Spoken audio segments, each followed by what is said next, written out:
초인종 소리가 울렸다. 나는 거실 소파에 앉아 뜨개질을 하다 말고 고개를 들었다. 남편이 세상을 떠난 지 꼭 20년. 이제는 방문객도 거의 없는 집이었다. 배달 기사일까? 아니면 전단지를 돌리는 사람일까? 현관문을 열자 낯선 여자가 서 있었다. 마른 몸에 생기 없는 얼굴, 그러나 눈빛만은 묘하게 익숙했다.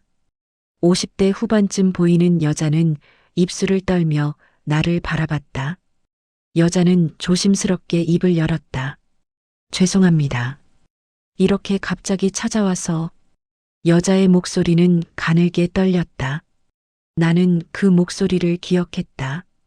20년 전 전화기 너머로 들렸던 그 목소리. 여보세요? 선생님 부인이세요? 그날 밤 남편은 그 전화를 받고 집을 나갔다. 그리고 다시는 돌아오지 않았다. 당신은. 내 입술이 말랐다. 박수진입니다. 기억하시겠죠? 여자가 고개를 숙였다. 용서를 바라러 온 건 아닙니다. 다만 부탁이 있어서. 나는 문을 닫으려 했다. 20년이 지났어도 상처는 그대로였다. 남편을 빼앗아간 여자. 내 인생을 망가뜨린 여자. 그런데 여자의 얼굴에서 뭔가 다른 것이 보였다. 그것은 절망이었다. 죽음의 그림자였다. 말기암입니다. 여자가 말했다. 3달 정도 남았다고 하더군요. 나는 아무 말도 하지 못했다. 여자는 가방에서 낡은 사진 한 장을 꺼냈다. 20살쯤 되어 보이는 젊은 남자였다. 제 아들입니다. 21살이에요. 여자의 눈에 눈물이 고였다. 제가 죽으면 이 아이에게 그분 이야기를 해주세요. 아버지가 어떤 사람이었는지. 내 심장이 얼어붙었다. 무슨 소리를. 강민호 선생님의 아들입니다. 여자가 말했다. 나는 문틀을 잡고 버텼다. 다리에 힘이 풀렸다. 남편에게 아이가 있었다니. 그 여자와의 아이가. 들어오지 마세요. 나는 떨리는 목소리로 말했다. 다시는 찾아오지 마세요. 알겠습니다. 여자가 명함 한 장을 문틈에 끼웠다. 하지만 제 부탁을 꼭 들어주세요. 그 아이는 죄가 없어요. 아버지가 누군지도 모른 채 살았습니다. 제가 진실을 감췄으니까요. 여자는 돌아섰다. 나는 문을 닫고 주저앉았다. 명함을 집어들었다. 박수진, 그 여자의 이름과 연락처, 그리고 뒷면에 손글씨로 주소가 적혀 있었다. 그날 밤 나는 잠을 이루지 못했다. 침대 서랍을 열었다. 남편이 내게 준 금목걸이가 낡은 벨벳 상자 안에 있었다. 당신만을 위한 선물이야. 남편이 웃으며 말했었다. 그런데 그 여자도 같은 목걸이를 하고 있었다. 현관문 앞에서 잠깐 봤지만 확실했다. 똑같은 디자인, 똑같은 펜던트. 나는 목걸이를 손에 쥐고 울었다. 배신감이 다시 밀려왔다. 그러나 이상하게도 그 여자의 얼굴이 자꾸 떠올랐다. 죽음을 앞둔 그 표정, 필사적인 눈빛. 이야기를 다시 시작하기 전에 구독과 좋아요 버튼 미리 눌러주시면 정말 감사하겠습니다. 여러분의 작은 관심이 저 같은 할머니들에게 큰 힘이 된답니다. 일주일이 지났다. 나는 박수진의 명함을 버릴 수 없었다. 책상 서랍에 넣었다가 꺼내고 꺼냈다가 다시 넣기를 반복했다. 그 아이에게 뭘 말해줄 수 있을까? 아버지가 어떤 사람이었는지 나도 잘 모르는데. 강민호, 내 남편. 대학 교수였던 그는 성실하고 다정한 사람이었다. 적어도 내가 알던 그는 그랬다. 그런데 20년 전 그는 제자와 불륜을 저질렀다. 아니, 내가 그렇게 믿었다. 그날 밤을 떠올렸다. 남편은 전화를 받고 창백해졌다. 잠깐 나갔다 올게. 급하게 옷을 입고 나갔다. 새벽 2시였다. 나는 전화번호를 기억했다. 그리고 며칠 후 그 번호로 전화를 걸었다. 여보세요? 젊은 여자의 목소리가 들렸다. 누구세요? 나는 차갑게 물었다. 아, 죄송합니다. 혹시 강민호 교수님 부인이세요? 그래요.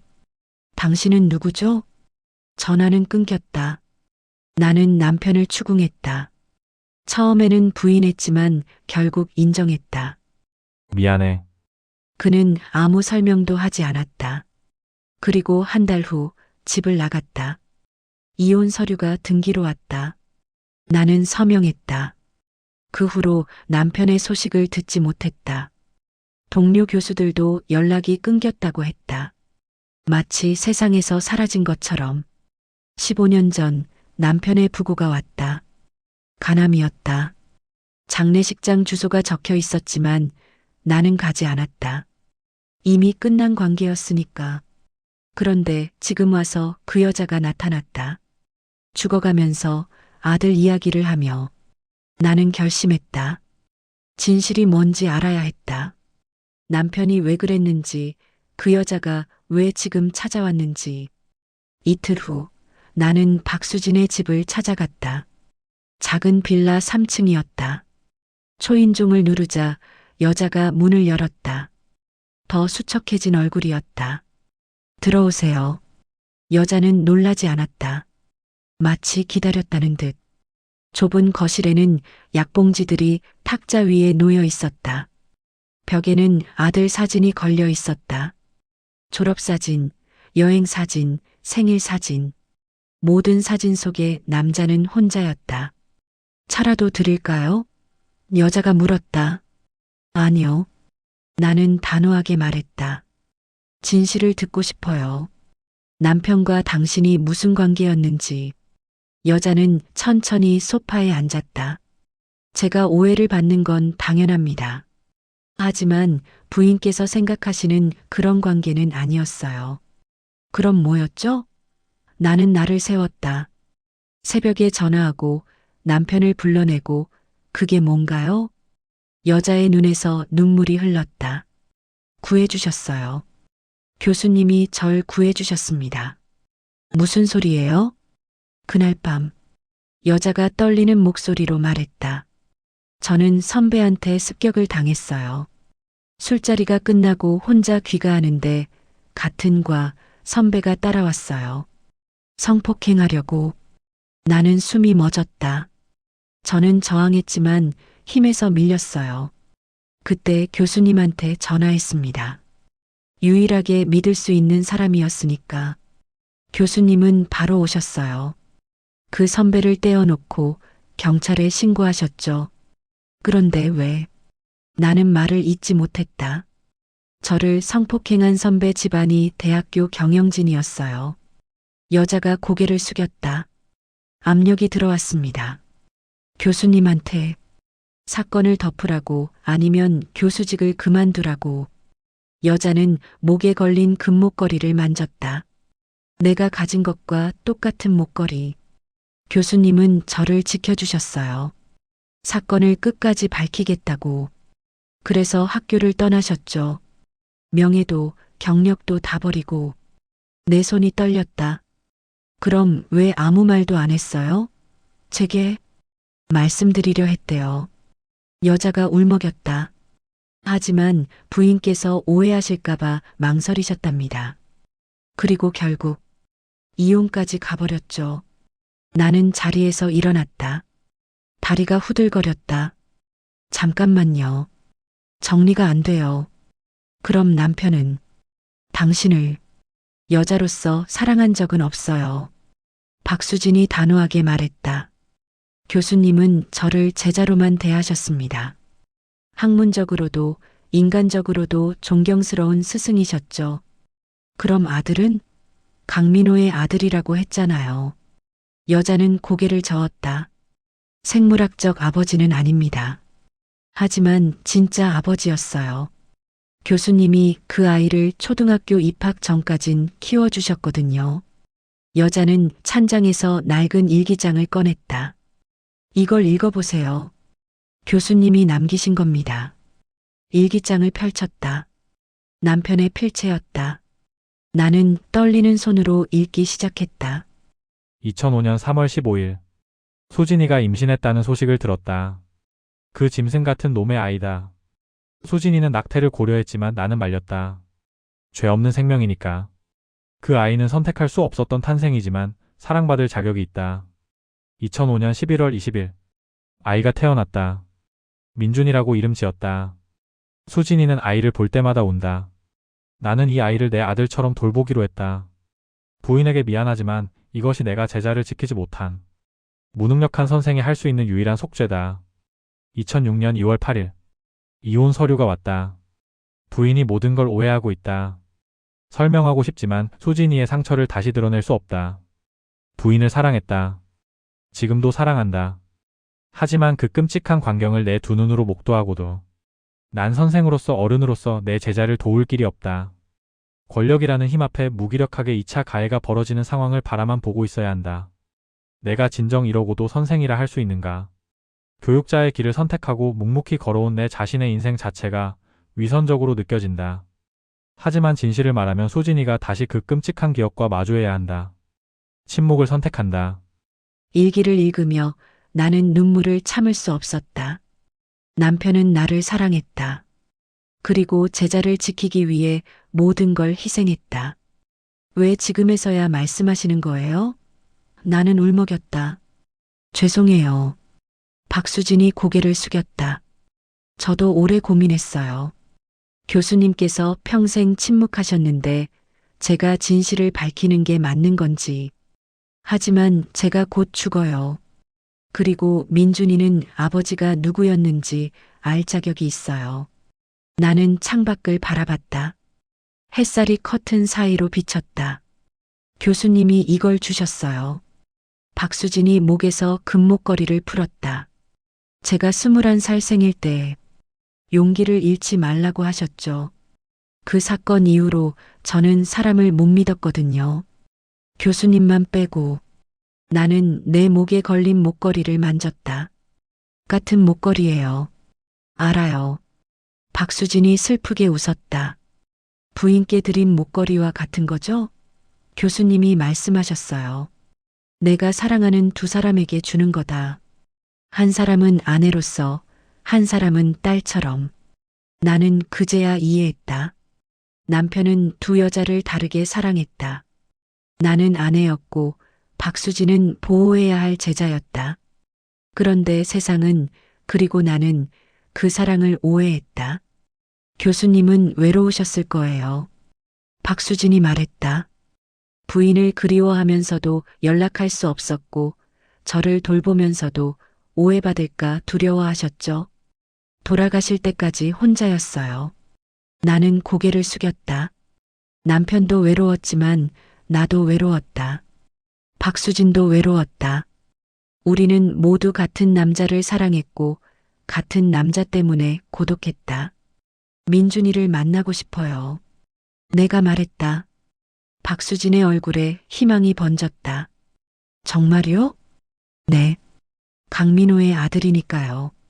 박수진은 한 달 후에 세상을 떠났다. 장례식장은 조용했다. 친척도 친구도 거의 없었다. 평생을 그 사건의 그림자 속에서 살았던 여자. 나는 장례식장 한 구석에 서서 조문객들을 지켜봤다.